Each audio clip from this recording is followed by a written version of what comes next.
Hi, and welcome back to Skrach. Today, we're going to make crab cakes. If you'd like to support the channel, please like and share this recipe. For this, we'll need 1 pound of lump or jumbo lump crab meat, a large egg, 1 cup of panko breadcrumbs, a 1/3 cup of mayonnaise, 3 tablespoons of oil for frying, 2 tablespoons of Dijon mustard, 2 tablespoons of chopped parsley, 2 teaspoons of Worcestershire sauce, a ½ teaspoon of hot sauce, a 1/4 teaspoon of salt, and a 1/4 teaspoon of pepper. We'll start by pouring our crab meat into a large bowl and picking through the meat for any shells.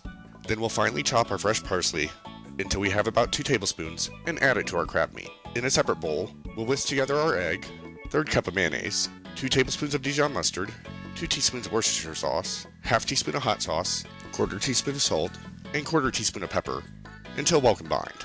We'll add our cup of panko breadcrumbs and our sauce to our crab meat and gently fold our ingredients together.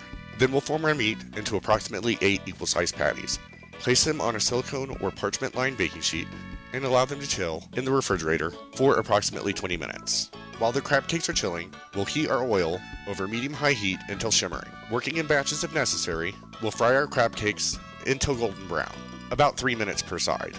We'll serve these with additional whole leaf parsley, a lemon wedge, and your favorite tartar or cocktail sauce. And remember, if you like the content, please subscribe.